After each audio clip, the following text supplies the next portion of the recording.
And welcome to another episode of the Commercial Real Estate Secrets Podcast, where we believe most high net worth individuals and those who help them, they struggle with clarifying their capital gains tax deferral options. They also struggle with clarifying their brokerage options.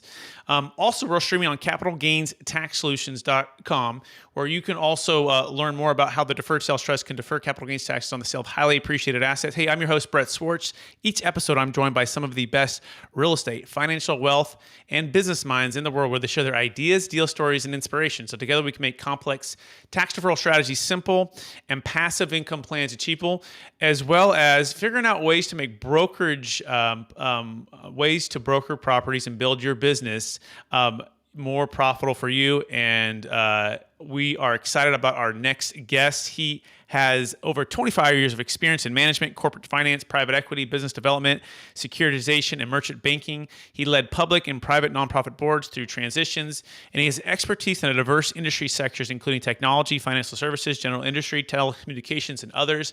And we're going to be talking about all things EXP, not being able to put it in a box. It's been more than a pleasure and an opportunity that I joined EXP about a year and a half ago. And so it's exciting to have someone who's on the board of EXP to share a part of his story and part of his vision and a part of where EXP World Holdings is going. Please welcome to the show with me, Randall Miles. Hey, Randall, how you doing? Good, Brett. How about you? Thanks for having me. Hey, I'm doing well. Thank you so much. I'm excited to have you on the show. And you're, I think, calling from the great state of New York and the Hamptons area, taking a chance to maybe get away from the city a little bit. How are things in New York State these days? And what are you seeing now since post COVID-19 and things getting a little more back to normal? Yeah, New York is great, always great. Things are returning to a more normalized state in the city. Which is terrific, opening up to international tourism again, I believe, on November 1st. Unfortunately, along with things reopening, it means more traffic. So that's the downside of it. But things are going well, and I think that's true of a lot of New York, certainly in the city, and it's been pretty open out in Eastern Long Island. So it's been kind of nice to split our time between both. Excellent. And for our listeners getting to know you for the first time, would you give us a little bit more about your story and in your current focus?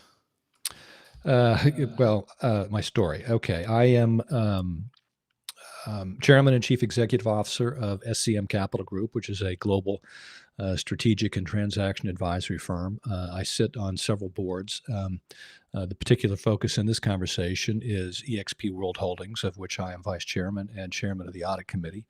I serve on public and private equity-backed boards, usually as chairman or vice chairman.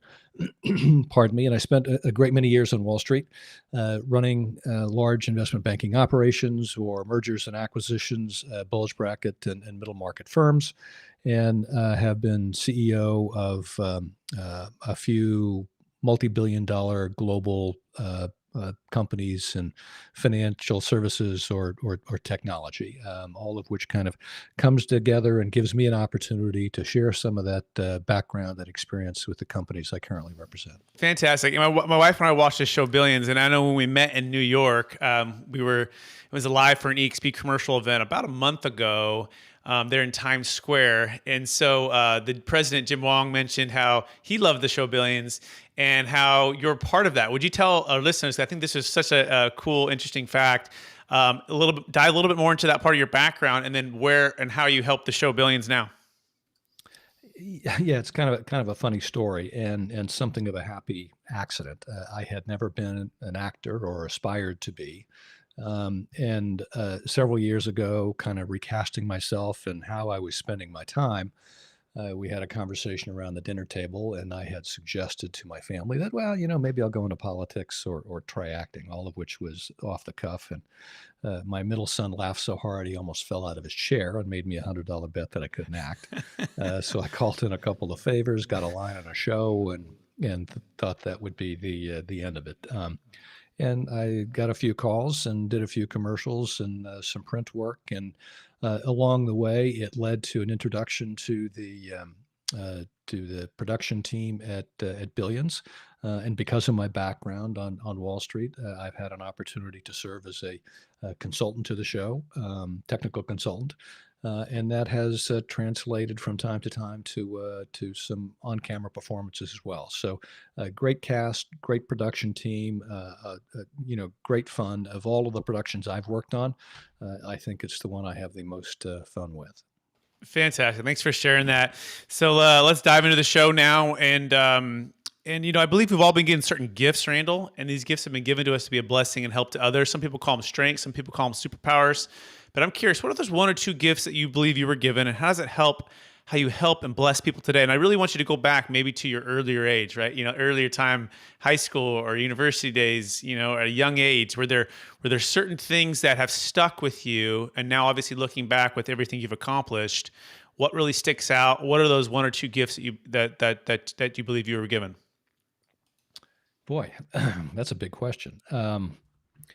I think I particularly like where I am today in terms of certainly from a personal standpoint, but particularly from a professional standpoint. Having accumulated a lot of diverse experience that allows me to share those experiences with the companies I represent, either on their board or clients. And I learned a long time ago the benefits of listening. You can't listen when your mouth is moving, and understanding what motivates people, what motivates clients, why people enter into transactions, what are they trying to accomplish, and really trying to listen and understand before formulating a response and a strategy, I think has been really helpful. The other thing is kind of being open to the world, right? When I'm counseling, either at a college or at speaking, and people talk about things like luck, and you believe in luck or you don't believe it. And my own belief is that opportunity is presented to all of us many times over the course of a lifetime, to some more than others. But it starts with having some understanding directionally of where you'd like to head, not necessarily the job you want, but the things that are meaningful to you in terms of what you're passionate about and how your skills, dovetail with that. And to the extent that that's the case, when opportunity is presented to you, even fleetingly, you're prepared for it. Now, not everybody is in a time and a place where they can take advantage of opportunity. Life circumstance sometimes gets in the way. Uh, but for those who are open to the world around them and have some sense of the direction they want to go, um, it helps you recognize those opportunities and better evaluate whether now is the right time to do it. And the other thing I would share with you, and I think this is really true. And again, I think I probably took this from the first boss I ever had, is trying to do the right thing the right way for the right reason. And to the extent you follow that kind of a mantra, keeps you out of trouble. But I think it allows you to do good things, do them the right way, and accomplish whatever strategic and financial goals you want to set for yourself or the company. Fantastic. So that wisdom and experience, the benefits of listening, understanding what motivates people before offering the strategic advice or steps forward, and then also having an understanding of even the world around you and or where you're trying to go, what you're trying to accomplish, and then wrapping it all up with some integrity, doing the right thing the right way and for the right reason. Is that a fair summary? Fair enough. Excellent. Fantastic. Love it. So let's dive right into the secret to the show now. And I guess the number one secret that comes to mind of not putting EXP in a box, right? With your story, your journey to EXP and where you've seen it evolve and where you see it going. But would you just chat a little bit about, what I guess attracted you to EXP and how it's evolving and how, it's really, difficult to put it in a box. Sure, Brett. My history with EXP goes back to, prior to its founding, when I first met Glenn Sanford, who is the founder and visionary behind EXP. And it was a guy that was working for me who bought a home and was represented by an agent that was working with Glenn, who had suggested that, this guy has an interesting story. Perhaps you ought to sit down and meet with him. And Glenn outlined over the course of a couple of hours his vision and what he wanted EXP to be. I'm not even sure it was named at the time. And I probably spent at least half that time trying to convince him that, that's a pretty steep climb. Are you really sure you want to tackle that? And we kept in touch over the years, a couple of times a year as the idea came to fruition and as he developed the company. And I joined the board, I want to say about 5.5 years ago or so. And I mentioned earlier, I'm vice chairman and chairman of the audit committee. And it has been an extraordinarily remarkable run, not just because the company has performed well financially. I mean, that's great. We've attracted lots of agents today. We're somewhere shy of 70,000 agents, for example. And, and our trajectory suggests that we'll be somewhere between $3.5 and $4 billion in revenue in 2021. What this really has been is remarkable in the context of an opportunity to transform the way real estate gets transacted, not just in the US, but across the globe, insofar as we're now in 18 countries and soon to announce operations in some additional countries. So there are a few times over one's lifetime or over one's career where you have an opportunity to be part of something truly transformational and to have a meaningful impact on how that's accomplished. And it's really been the last 4 to 5 years that this company has really launched like a rocket ship, where our business model has resonated. People who've come to understand it, and despite all of the naysayers early on, have now come to understand that everything that they believed falsely about EXP, just wasn't true, that this is a sustainable business model, that agents have a remarkable opportunity to generate wealth through traditional commission revenues, through revenue share, through stock ownership. And I think perhaps the thing that stands out above the rest, and it is the goal of every CEO, whether you're running a public company or a private company or some mom and pop shop, and that is to get your employees to think like owners. And we're blessed at EXP in that our almost 2,000 employees and our almost 70,000 agents act like owners in the context of what the company means to them, the degree to which they're offering constructive advice to us. And the truth of it is, because of the opportunities to acquire stock in the company, most of our agents are in fact owners, shareholders. Yeah, it's truly the transformational story, and I could attest to this. And I was very skeptical too. Randall, I was approached 5 years ago, and I was in commercial real estate and capital gains tax deferral, and so I said, no, it's probably not for me. I didn't even look at it really. I just kind of listen. I didn't even watch any videos. I just kind of listened to one person and just kind of dismissed it. But then I was approached by a good friend who said, hey, give it a shot. Like, I think you'll see it if you experience it. And that was my experience. I said, look, I'm not going to recruit anybody. I'm just going to sell real estate. I'm just going to sell the capital gains tax, deferred sales trust. But within 30, 60, 90 days, I could see the humility, the kindness, the competitiveness, the entrepreneurial spirit of the people that I had the honor to now mastermind with, get coached with, do deals with. And it was, let's just say, infectious. I said, well, this is in the leadership part of it. And then they bought Success Magazine, right? Then, of course, Exp Commercial was launched. And then all of it just kept getting better and better and better in so many ways. And you're right. It's the focus, I feel, with Glenn and the board and the company, the focus on making it transformational at the brokerage level, at the agent level. Those are on the front line, and rewarding them with the ownership. I always say get on the right side of the quadrant, the Robert Kiyosaki cash flow quadrant, right? Become owner, business owner, and investor.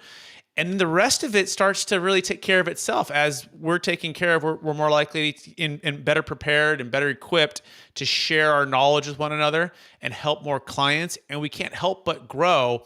Any thoughts on just the nature of that taking some time and now being on the other side of it, on the rapid success that we've had? What really sticks out of what Glenn was able to do, what you guys have made sure to keep that culture in place? Could you give us some insight into that wisdom of something that's growing so fast? Sure. Well, first and foremost, it starts with Glenn's extraordinary vision, and his perseverance, his diligence, plowing through all of the challenges and all of the naysayers that told him it couldn't be done for so many years. And it was really 4 or 5 years ago when the traction really started to take hold. Our culture, our philosophical underpinnings are rooted in the fact that this is an agent centric organization. Our real estate agents are our customers. We want to provide them with the breadth and depth of resources and tools, everything available to help them build the best practice they can build. And you'd mentioned that we reward people with stock. I would change the language around that. I don't think we reward people for anything. I think they earn what they get.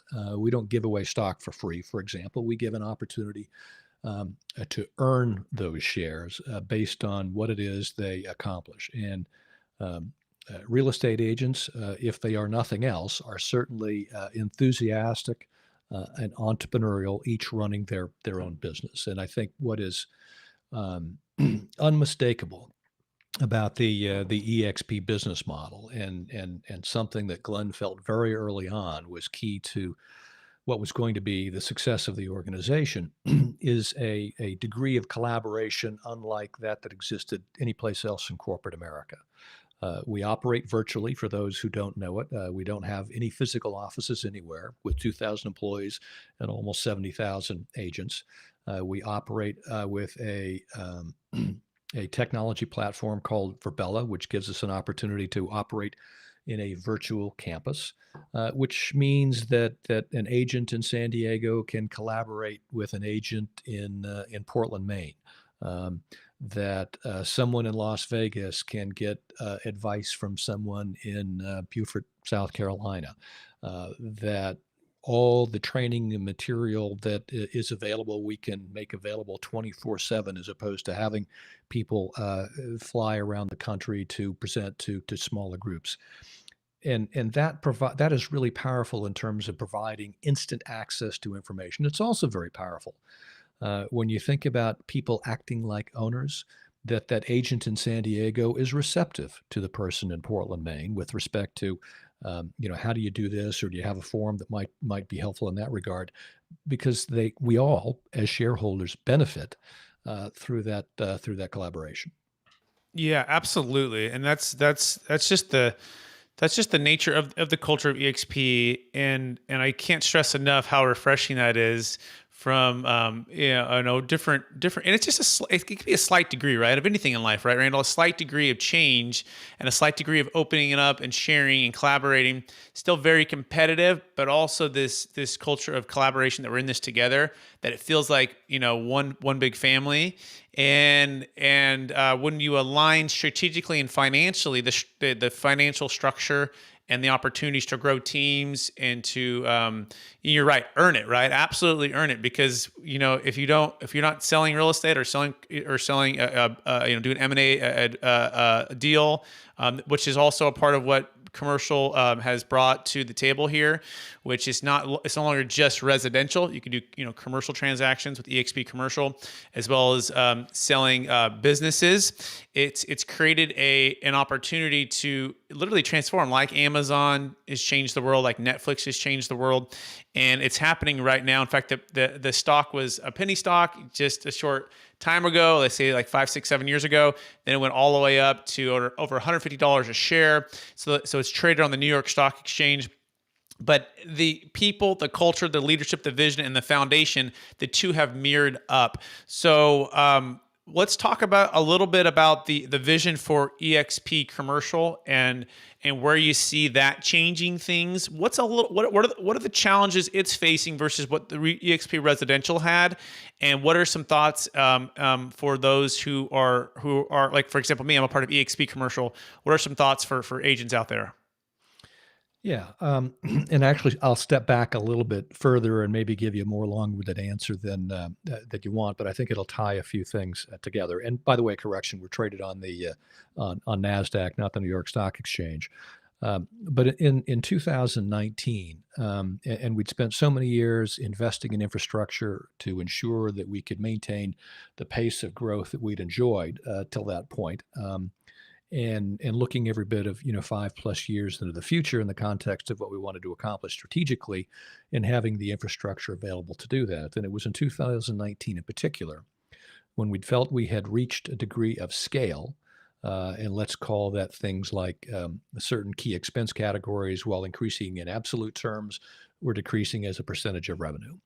That gave us then an opportunity to expand the breadth of what we were doing from a strategic standpoint, where virtually all of what we had been doing to that point was residential real estate, and we felt at that time we could suffer some of the intellectual distraction, make incremental investment to open up our borders to create EXP International, 18 countries now, to explore various affiliated services, mortgage title, other kinds of things with higher drop-through margin, to pursue a commercial real estate operation, which was something that was really important to us, but didn't feel until that time we could do that, and to commercialize our technology platform. So we got those balls rolling in 2019. Commercial real estate is a bright spot. Jim Wang runs it as president. It's relatively new. I want to say today. Well, I won't quote numbers of agents because I'm not sure that I have an accurate number at the top of my head at the moment. But we have really launched it within the last 12 months, really aggressively over the course of the last several. We have had great success even during the pandemic in raising it. And the particular challenge that you asked me to address in part is, commercial is different than residential. Just because we're successful at residential doesn't imply that we can necessarily be successful at commercial. So we had to understand where we're going. And as we enter any new market or any new business, it's particularly important that we have the right people on the ground to help lead that. Hence, Jim coming in to run it. So we believe there's an opportunity for EXP Commercial to be every bit as successful, frankly, if not more so, when you think about the size of the deals that get done, than EXP Residential. So part of those challenges are understand the market you're going into, understand that it isn't going to be an immediate success overnight, understand that, like you, when evaluating an opportunity, people sometimes need to see it for a while before they're willing to test the waters. And my advice to whether it's a prospective commercial real estate agent or a residential real estate agent or someone looking at us in India, wherever else it might be, is that there is a time and a place. This has to be the right decision for you at the right time in your life. And for some people, they get it right away and it's great and they go. For others, they need to look at it for a couple of years, and that's okay. For some people, they're just comfortable enough where they are, they're never going to make the change, and that's okay too. There is a home at EXP for new agents, for successful agents who pursued a career in real estate, for people who have large teams, for single practitioners. I think that's one of the great things about this model. There is a home for everybody who wants to pursue a practice in real estate in whatever form that exists. Absolutely. And then maybe you can touch a little bit on M&A advisors now, and being able to sell companies, right, via EXP Commercial. Any thoughts on that, Randall? Well, it's nascent, and let's call that business brokerage. I have a history of mergers and acquisitions on a fairly large scale, so it's entirely different in its construct. But not only do we have opportunity to sell commercial real estate in its more traditional form, but we provide a platform that allows for business brokerage as well. And it's nascent. We'll see where that goes, but I think it has some tremendous opportunity. Excellent. And by the way, if you want to learn more about that, you go to expertcresecrets.com. It's expertcresecrets.com, and learn more about the EXP commercial model, see more interviews, and look at the opportunity to join EXP Commercial. And that being said, are you ready for the lightning round, Randall? Well, we'll find out. All right, we'll find out, right? If you could go back to your 25-year-old self, what's the one golden nugget make sure to tell yourself? Listen, listen, listen. Great. Second question is this. What's the number one book you've gifted or recommended in the past year or two? I still like, I'm a voracious reader. I read a lot of stuff. I read about leadership a great deal, whether it's political or military or business. Uh, who has accomplished something and why? And leadership definitionally exists in a lot of different forms. But I keep coming back to as a CEO, as a manager, Jim Collins and his books, and that little snippet, putting the right butts in the right seats. Find great athletes and give them an opportunity to perform. Excellent. Which leads to the next question. What's the number one leadership quote or theme that you strive to live by? Do the right thing the right way for the right reason. Excellent.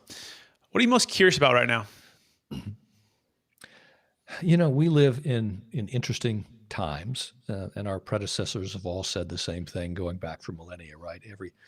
Every economic environment, every political environment, every geopolitical environment is unique to its time. But I think, we're living in a period of pretty significant transition from a geopolitical standpoint. We are a world that is tied ever closer together in terms of commerce, and I think, and maybe this will be a little bit revealing. I think our biggest challenge on a domestic level, on an international level, on a geopolitical level, is lack of leadership. We as a society are becoming all the more divisive, winner take the spoils, as opposed to trying to find solutions that will propel our society, our economy, and the world forward. So curiosity may not be the right way to define it. It's a significant concern, and it's one I spend a great deal of thinking about and offering my input on. Thank you, Randall, for sharing that. Couldn't agree more. Last question is this, and then we'll remind the listeners where they can find you if you like to connect with Randall. After all your success, Randall, and after all you've done and everything you're doing now, how do you stay centered in your values, and how do you stay encouraged to charge forward to reach new heights? I think it's at the end of the day, family matters, and friends matter. I think so many of us spend, a great many years in our youth working really, really hard to build a financial base, to build a career, and we miss an awful lot of things that really matter. And that's real life, right? And you get to a certain point in life, and I think most of us then, look back and think, God, I really wish I'd have been there for this event or those sorts of things. So, for me at this point in my life is really trying to ensure that I'm there for my grandson. I'm there now for my grown kids in ways that that perhaps I wasn't when I was younger. Fantastic. Well, Randall Miles, I want to thank you for being on the show. I want to thank you for sharing so much wisdom and insight on business, on leadership, on life, on EXP. I want to encourage you to keep using the benefits of listening, understanding what motivates other people, and then solving a problem with them, helping them to formulate a strategy, and doing things in the right way. The right thing the right way at the right and for the right reason. For our listeners who want to get in touch with you, would you maybe give them a way to connect with you, whether it be LinkedIn, whether it be Facebook, or any other way that would be helpful for them to connect with you? I think LinkedIn is probably the most practical way to reach me and connect through that. I try to be as responsive as I can be, given all the stuff that's going on. But if anybody wants to reach out, that's as good as any place to do it. Perfect. Thanks, Randall, for being on the show. I also want to thank our listeners for listening to another episode of, it's actually a co-episode, right? Capital Gains Tax Solutions Podcast and also Expert CRE Secrets Podcast, where we believe most high net worth individuals and those who help them, they struggle with clarifying their capital gains tax deferral options. Not having a clear plan is the enemy. And using a deferred sales trust is one of the best ways, if not the best way, to defer capital gains tax, save an estate tax. It works for cryptocurrency, public, private stock. Can save a failed 1031 exchange. It works for business sales. And you can go to capitalgainstaxsolutions.com to learn more about that. That's capitalgainstaxsolutions.com. And if you want to learn more about the Exp Commercial model, Exp Residential model, and the opportunity as a broker to join my team, Exp as a whole, you can also go to expertcresecrets.com and learn more about that. We so appreciate everyone out there in the YouTube, iTunes world, wherever wherever you may be consuming this content. Thank you so much for watching and or listening. Please rate, review, subscribe, and please share this with somebody it could help today. And we hope to talk to you again real soon. Thanks so much.